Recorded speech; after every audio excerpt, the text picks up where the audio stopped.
Hola, mi nombre es Mayra Vanessa Bocanegra Ortiz, soy estudiante de licenciatura en inglés como lengua extranjera. Este es el curso de lengua materna 2. Hoy vamos a hablar sobre el contacto del español con lenguas indígenas en Hispanoamérica.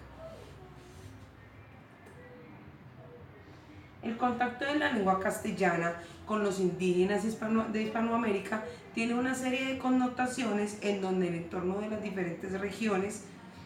de una u otra manera ha determinado muchos de los vocablos y modismos fonéticos hoy existentes y en donde algunos a muy temprana edad se extinguieron, como lo cuenta la historia de los hablantes del taíno. Importante también es hablar sobre los diferentes movimientos políticos y económicos que para la época del medioevo se estaba suscitando en Europa y de manera muy especial en España, donde por iniciativa de los reyes católicos de España se emprenden expediciones hasta el nuevo continente, lo cual originó casi de manera natural que se diera una fusión entre lenguas nativas y las provenientes de España con el español del viejo continente. La incursión española en América encontró que había una población indígena asentada en regiones muy diversas, como lo es la zona del Caribe, la zona andina y algunas regiones muy particulares, tanto de su geografía como climatología, que fueron factores determinantes en dicha función lingüística.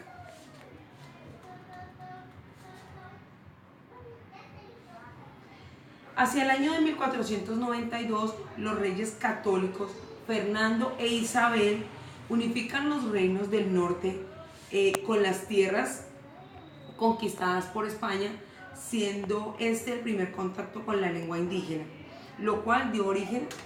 a la castellanización, dando como resultado un sistema político militar que decretó un idioma oficial,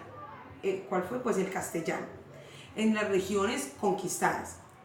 Desde el punto de vista, podemos decir que desde el punto de vista de la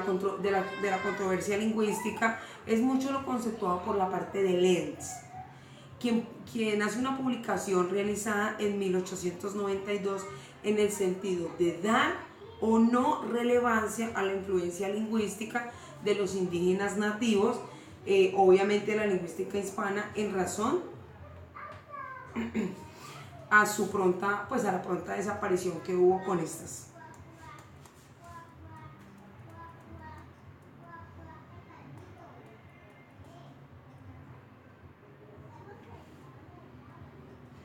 Hernán Cortés llegó a México hacia el año de 1519. Allí se encuentra con los mayas en Yucatán y con ayuda de los indígenas nativos emprende una campaña para conquistar el imperio azteca. Aquí podemos ver a Tenochtitlán, que hoy es el Distrito Federal de México, sometiendo rápidamente a estos grupos indígenas, además extendiendo sus dominios hacia Guatemala y Honduras y encontrando más de 80 lenguas y dialectos en el imperio azteca, manteniendo un control sobre los pueblos conquistados, en donde igualmente el reino de los reyes católicos de España, pues en su deseo por hacer una unificación, impusieron la cultura cristiano-castellana para los indios de esa colonia. La política lingüística en la época colonial se puede dividir en 3 periodos diferentes. El primer periodo comprende desde 1521 a 1561. La corona decreta la enseñanza del español y la evangelización de los grupos indígenas. Allí se da lo que es el préstamo de léxicos de Nahuatl, designando lo que eran las plantas, los animales, las comidas, las prendas, y además ingresaron al español algunas palabras como cacahuate, chile, chicle, chocolate, tomate, guacamole, coyote, entre otras. Para el segundo periodo, este fue iniciado por Felipe II al revocar los edictos de Carlos V, haciendo que desde 1570 el náhuatl, como instrumento de conversación religiosa, fuera la lengua oficial de los indios en la Nueva España. En el tercer periodo se habla de la política lingüística en la Nueva España. Allí se abarca la segunda mitad del siglo XVII y sigue vigente hasta finales del siglo XVIII, años en los que los monarcas españoles insistieron muchísimo en la enseñanza del castellano, mientras que los religiosos respondieron a sus decretos documentando pues la realidad social y lingüística de la colonia.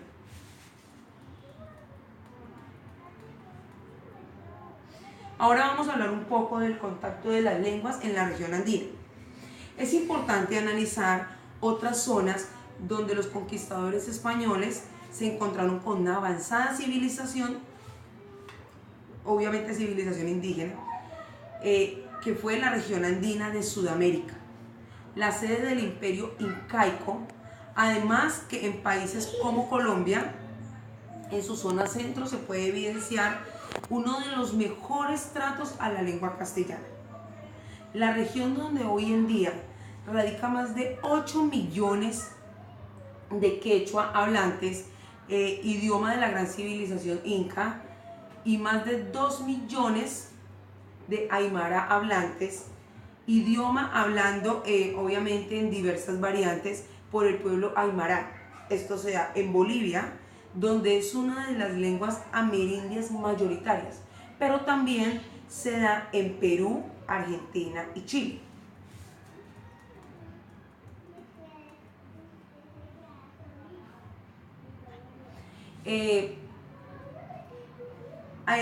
Hablando un poco de lo anterior, también podemos decir que dada la falta de penetración en las estructuras sociales, no se planteaba para los campesinos mayores problemas lingüísticos, ya que no había casi escuelas para los niños, campesinos, para la comunidad. Además, la comunicación estaba limitada solamente a la gente de la misma región y de la misma clase social, en donde pues obviamente no se evidenciaba la importancia de tener un buen manejo del castellano, porque solamente era pues para los de la clase alta. Ahora vamos a concluir. Bueno, dadas las condiciones que se presentó la fusión y la obligatoriedad de la lengua castellana en tierras de América, encontramos una inmensa variedad lingüística, pues dado que la diversidad cultural, regional del entorno y costumbres del pueblo indígena nativo, y caracterizado en cada uno de sus países como los incas del Perú y los aztecas de México, pues regalaron mucho de lo que hoy se puede ver en sus diferentes matices, ya que en este se encuentra pues la lengua castellana. Y además tenemos que tener en cuenta que a pesar de que esto fue casi que una imposición, hoy es una de las lenguas más armónicas y más importantes a nivel mundial, dada a la riqueza fonética, a su estructura, a su multiplicidad de vocablos que se pueden utilizar para cualquier palabra proveniente del pensamiento, ya sea en situaciones de alegría, de tristeza o de cualquier otra situación emocional expresada a través de la palabra. Finalmente, como pueden observar, aquí se encuentra la bibliografía del trabajo que se está exponiendo en el día de hoy. Muchas gracias por su atención.